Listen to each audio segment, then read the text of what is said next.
No hay nada en la Constitución que diga que el Tribunal Supremo tiene derecho a generar leyes en cualquier área. Para eso está el poder legislativo.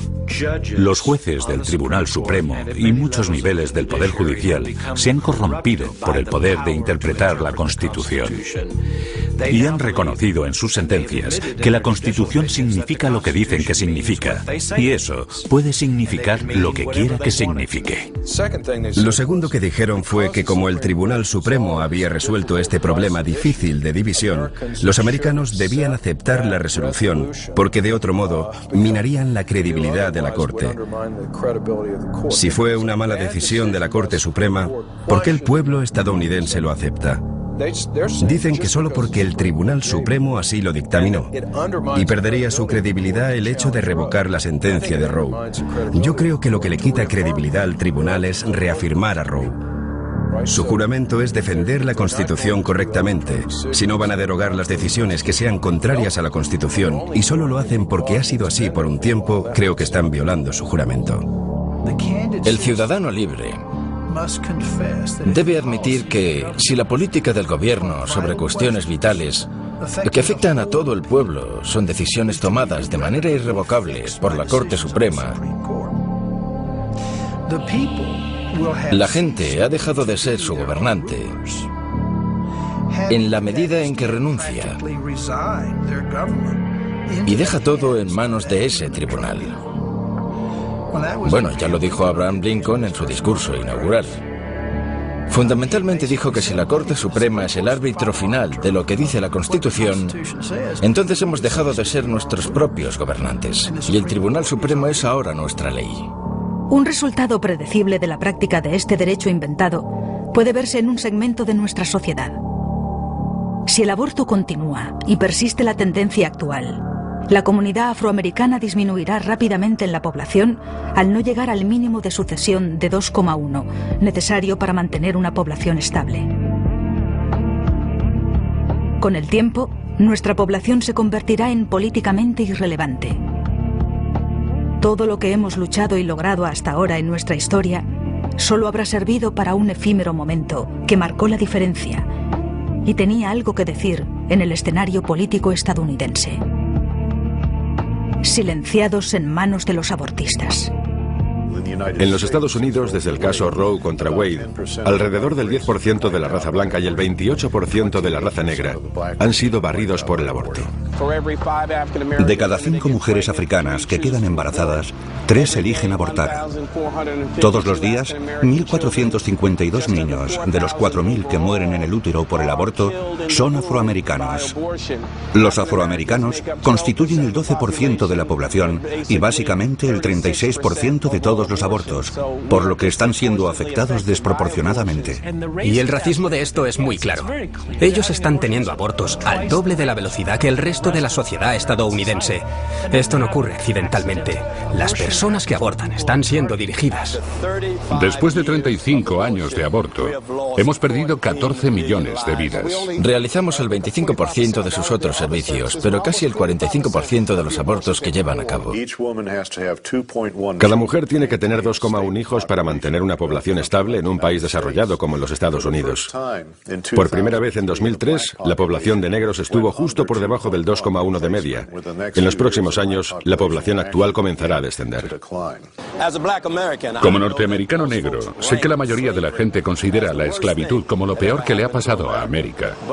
Pero en virtud del hecho de que estoy viviendo aquí y ahora, sé que el aborto, ciertamente, no me hubiera permitido ese privilegio. Por eso digo que el aborto es lo peor que jamás le ha sucedido a América. Muchas personas consideran que la esclavitud fue el acto más atroz que el gobierno de Estados Unidos jamás ha tolerado. Y sin embargo, otros sabemos que incluso los africanos que fueron traídos en los barcos negreros y perdieron sus vidas, tal vez 1 o 2 millones, sin duda son solo una parte de un grave acto de opresión que continúa hasta hoy. En América, desde el caso Roe contra Wade, 14 millones de niños americanos se han sumado al número de aquellos que fueron oprimidos por su color de la piel y ahora por su edad gestacional. Creo que el mayor fracaso en cuanto al aborto ha sido el liderazgo negro. Estoy terriblemente preocupado de que la Iglesia Negra, nuestros representantes negros del Congreso y nuestras organizaciones sociales como la NAACP han callado sobre esta cuestión. Y como el silencio es consentimiento, tenemos esta horrible realidad de que el liderazgo negro está ayudando a perpetrar el genocidio de su propio pueblo. Nuestras vidas comienzan a terminar el día que guardamos silencio sobre las cosas que importan. Dr. Martin Luther King Jr. El Centro de Planificación Familiar de Georgia está estratégicamente ubicado en el corazón del campus universitario. Todo a su alrededor son edificios de estudiantes y jóvenes estudiantes yendo y viniendo por el campus. La gente a menudo se pregunta por qué los jóvenes tienen relaciones sexuales cada vez más y más temprano. Bueno, no es tan difícil de averiguar. Tenemos los centros de planificación familiar en el centro de sus universidades, no muy lejos de su escuela secundaria, y los jóvenes caminando de un lado a otro. Pueden entrar ahí y obtener anticonceptivos gratis o muy baratos y condones gratuitos. Y cuando los condones no funcionan y los anticonceptivos fallan, pueden ir directamente a abortar. Durante 20 años, las personas han organizado su vida íntima en torno a la disponibilidad del aborto como una vuelta atrás cuando la anticoncepción falla. Planned Parenthood es uno de los mayores distribuidores de anticonceptivos. Pero estos métodos de control de la natalidad fallan 2 millones de veces al año en los Estados Unidos. Así que lo que vemos, según el Instituto Alan Guttmacher, que es una filial de investigación de Planned Parenthood, es que casi 2 de cada 3 mujeres que abortan estaban usando anticonceptivos cuando quedaron embarazadas. Pero se autoconvencen maravillosamente, venden un producto que falla y a continuación le ofrecen a la gente el aborto para encubrir el fracaso de los productos vendidos por ellos mismos. Teníamos un plan para vender abortos y se llamó Plan de Educación Sexual. Consistía en vencer su timidez, separarlos de sus padres y sus valores y convertirnos en sus asesores expertos en relaciones sexuales. De manera que cuando recurrían a nosotros, les dábamos píldoras anticonceptivas de baja dosis o condones defectuosos para que pudieran quedarse embarazadas. Nuestra meta era conseguir de 3 a 5 abortos en niñas entre 13 y 18 años. Cuando atienden a los jóvenes, les hacen sexualmente activos. Afirman que si convencen a una chica de 16 años para que aborte, ella tendrá de 3 a 4 abortos más, porque seguirá siendo sexualmente activa y le darán anticonceptivos de baja dosis. Eligen la marca más barata del mercado y la venden como ayuda y nos tienen engañados a todos. Les dábamos una píldora de dosis muy baja que solo es efectiva si se toma a la misma hora todos los días. Las chicas no se las tomaban con precisión y si te olvidabas perdías la protección. Su actividad sexual iba desde una vez a la semana a 5 o 7 veces por semana. Si ella no tomaba la píldora correctamente, quedaba embarazada. ¿Y qué hacía cuando estaba embarazada? Nos llamaba. Nosotros éramos los expertos. Se utilizó un protocolo diseñado para superar todas las objeciones. En eso consistía la venta. Superadas las objeciones, conseguíamos su autorización, en este caso el aborto. Cuando nos llamaban, lo primero era tranquilizarlas y cuando reconocían que podían estar embarazadas, el asesor, realmente un televendedor, le decía lo que tenía que hacer. Les decíamos que nosotros podíamos ayudarles con su problema. Nadie tenía por qué enterarse y entonces venía la primera pregunta. ¿Cuándo tuviste tu último periodo? La chica le da la fecha a la llamada consejera y ella le dice, estás embarazada de 8 semanas. No le dice, podrías estar, sino estás embarazada. Así ha plantado la primera semilla en este largo proceso comercial. Y lo triste es que en la mente de esta chica, ella es la experta en embarazo. Y la siguiente pregunta ¿es una buena o una mala noticia? Evidentemente es una mala noticia, porque si el embarazo fuera una buena noticia, no estaría llamando a un centro de abortos. La chica responde, son malas noticias, y entonces la consejera avanza más para saber cuál es su miedo y reafirmarle en la decisión del aborto. Si ella dice, tal vez necesito pensarlo, le dice, tus padres te matarán o tendrás que dejar tu equipo de entrenamiento. El aborto está vendido. ¿Qué hay detrás de un nombre? A veces la gente se pregunta, ¿por qué Margaret Sanger eligió el nombre de Planned Parenthood para su organización? Inicialmente, Planned Parenthood se llamó Liga para el Control de la Natalidad. La gente pensaba que la palabra control era demasiado intimidante, muy amenazante. Por lo que dijeron, vamos a hacer que suene como algo agradable, planificación de la familia. Así que cuando la gente venga a nosotros, creerán que queremos ayudarles a planificar algo que es bueno para ellos. Así es como tenemos el nombre de Planned Parenthood, como un engaño. Planned Parenthood ayuda a las personas según la influencia de Margaret Sanger, su fundadora, para esterilizar a la gente, para abortar bebés, asesinar bebés y herir a las mujeres. Planned Parenthood lleva a cabo la mayor parte de los abortos en América. Todo bajo el nombre de algo que suena tan útil: planificación familiar. Margaret Sanger dijo que quería librar al mundo de las malas hierbas humanas. Los nazis dijeron exactamente lo mismo: vida indigna de vivir. Ella era una racista y eugenista, y el propósito de su organización, que se llamaba originalmente Liga Estadounidense para el Control de la Natalidad, fue resumido por uno de sus cabecillas en la revista The Birth Control, como que se iba a crear una raza de pura sangre. Otro de los principales cabecillas definió el control de la natalidad en una guía llamada Una luz segura para nuestra oscuridad racial. Una de las personas que estaba sentado en su mesa, uno de sus asesores de mayor confianza, fue Lothrop Stoddard, quien escribió un libro en 1922 llamado La creciente ola de color contra la supremacía del mundo blanco, y en él dijo que los cruces con los negros siempre fueron fatales. Margaret Sanger, cuando empezó la Liga Americana del Control de la Natalidad y más tarde Planned Parenthood, tenía una máxima eugenésica entre comillas: deshacerse de las razas inferiores. Planned Parenthood hoy se niega a admitir que Margaret Sanger era una racista. Queremos hechos, no palabras.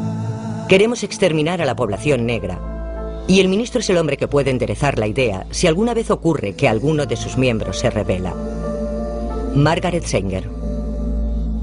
Aunque no existía ninguna conexión directa entre Margaret Sanger y Adolf Hitler, hay suficientes conexiones con los nazis para ver que su pensamiento estaba en consonancia con ellos y que compartían muchos de los mismos y retorcidos ideales. Es poco conocido, pero en los Estados Unidos la esterilización forzada de mujeres pertenecientes a minorías solo se detuvo en 1972. Varios cientos de miles de mujeres fueron esterilizadas contra su voluntad en el marco de la sentencia del caso Buck contra Bell del Tribunal Supremo de 1929. Cuando uno de los magistrados de la Corte Suprema dijo la famosa frase: 3 generaciones de imbéciles son suficientes.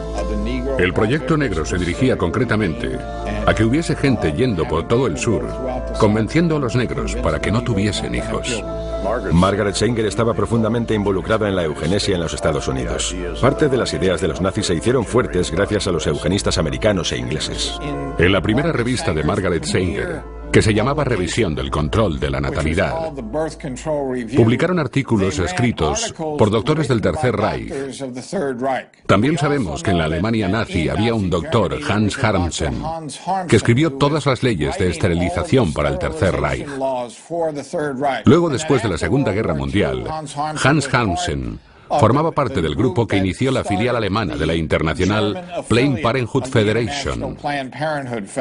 Así que hay una gran cantidad de conexiones entre las atrocidades que ocurrían en la Alemania nazi y Planned Parenthood. Si bien la esterilización forzada de mujeres negras terminó en 1972, el movimiento eugenésico continuó y tiró abajo las leyes estatales en 1973 con la sentencia de Roe contra Wade. Aunque el método había cambiado, el resultado seguía siendo el mismo. Pero ahora, los eugenistas serían capaces de seguir matando bebés e hiriendo mujeres en una escala superior. Con la orientación en las comunidades minoritarias y el fomento de los abortos a una tasa lo suficientemente alta, se podía asegurar una disminución de la población de los que Margaret Sanger consideraba malas hierbas. Planned Parenthood no es más que el envoltorio de una campaña eugenésica que comenzó hace un par de siglos. Este holocausto en toda la comunidad afroamericana está basado en el racismo de Planned Parenthood. La mayoría de la gente se familiarizó con Roe en el caso de que el aborto fuera durante el primer trimestre.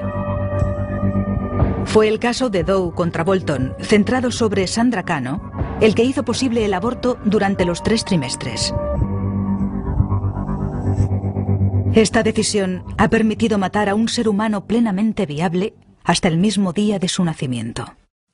La mayoría de la gente piensa que el aborto es legal solo en los 3 primeros meses de embarazo en los Estados Unidos, pero los que nos movemos en este asunto sabemos que es legal durante los 9 meses de embarazo hasta el mismo día de nacimiento.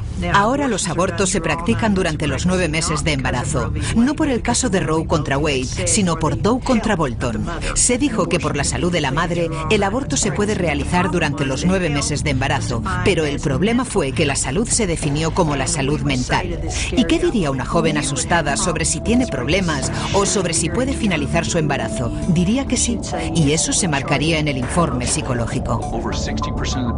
Más del 60% de la gente no creía que los abortos se realizaban pasadas las 20 semanas. Por desgracia, el aborto se ha despenalizado durante todo el camino hasta el momento del nacimiento.